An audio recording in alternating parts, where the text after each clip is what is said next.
नमस्कार सर्वांना, कसे आहात तुम्ही सर्वजण? मजेत ना?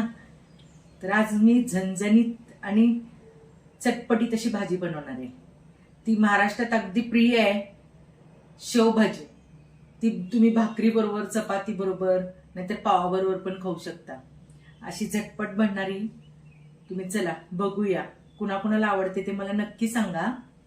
चल त्याची रेसिपी बघूया आपण, काय काय साहित्य लागणार आहे ते. चला त्यासाठी लागणारे साहित्य बघूया. आलं, लसूण आणि सुकं खोबरं, ओलं खोबरं, कांदा, टोमॅटो, लाल तिखट घेतले कलरसाठी. हा गरम मसाला आहे आणि हे मसाल्याचं तिखट आहे आपलं कांदा लसूणचं, आणि कढीपत्ता घेतलाय आणि मीठ, आणि आपली मेन म्हणजे शेव. चला बघूया आता. सुकं खोबरं भाजून घेऊया लालसर.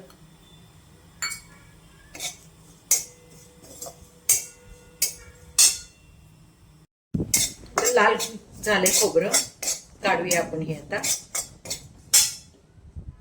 तर तेल घातले, त्यात कांदा घालते.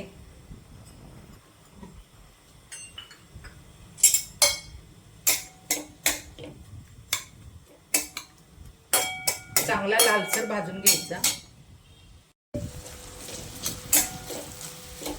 ह्या भाजीला जरा तेल जास्त घालायचं, कारण काय आपल्याला कट लागणार आहे, त्यामुळे तेल जरासं जास्त घालायचं.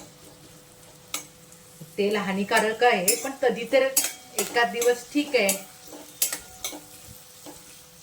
चमचमीत खायची इच्छा झाली तर आपण खाऊ शकतो. आता कांदा थोडासा भाजत आल्यावर आलं लसूण टाकूया.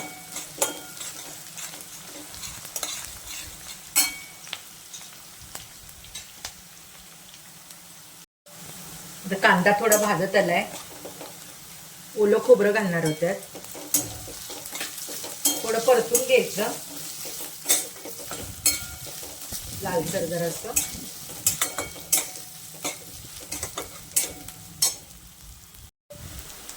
टोमॅटो घालते त्याच्यात.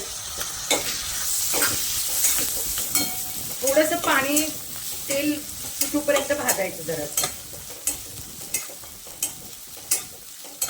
थोडंसं तेल कमी घातलं तरी चालेल तुम्ही, जर सगळ्यांना इकडं तिखट आवडतं म्हणून मी जरा थोडं जास्त घातलंय.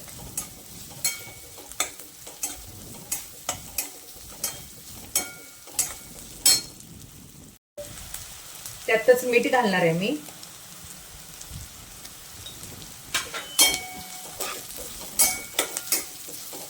असा तांबूस कलर आलाय बघा. आता त्याच्यात मी गरम मसाला घालते, कांदा लसूणचं तिखट घालते, आणि आपली मिरची पूड कलरसाठी. 2-3 कढीपत्त्याचा वास पण छान लागतो.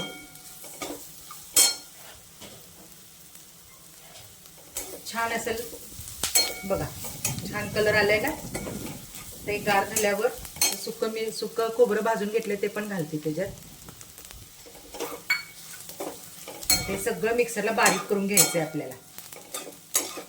चला ते मिक्सरला बारीक करून घेऊया. हे बघा, आता छान मस्त बारीक करून घेतले. हे आपण आता कढईत ओतणार आहोत, पाणी घालणार आहोत त्याच्यात. कढईत ओतलंय हे, त्यात पाणी घालूया. तुम्हाला किती ग्रेव्ही हवी तेवढं पाणी घाल. हे बघा, आता मी पाणी ओतलंय. आता एक उकळी, छान पैकी उकळी आणूया त्याला. उकळी आली आता ह्याला. हे बघा, तर वरून आपण ना त्याला एक फोडणी केली मी तयार. त्याच्यात तिखट घातलंय थोडंसं, ते घालणार आहोत आपण.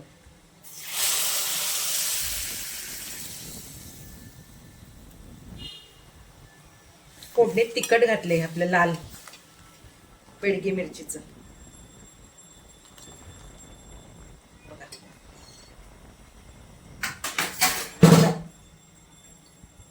बघा छान, आता कलर मस्त दिसतोय ना.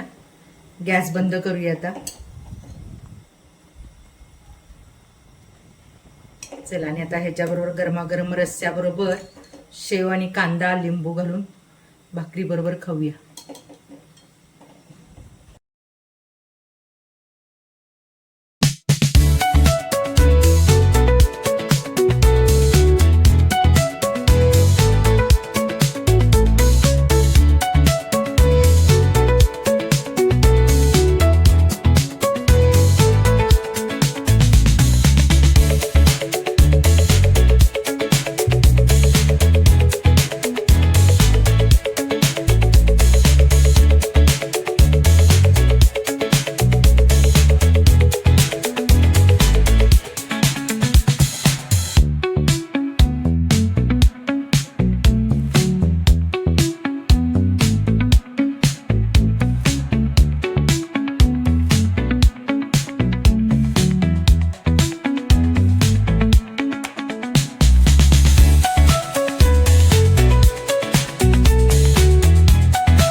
गरमागरम भाकरी आणि कांदा लिंबू पिळूया आपण याच्यामध्ये.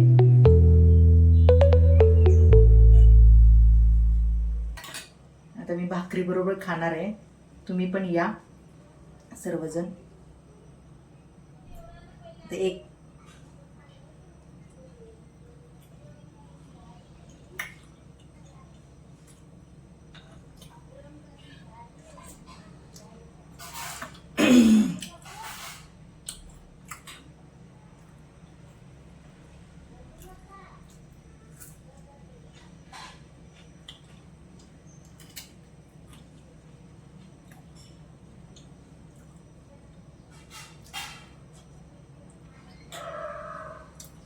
एक नंबर आले. तुम्ही पण नक्की करून बघा. रेसिपी आवडली असेल तर लाईक करा, शेअर करा आणि सबस्क्राईब करायला विसरू नका. नमस्कार. चला तर मग जेवायला या सगळे जरा.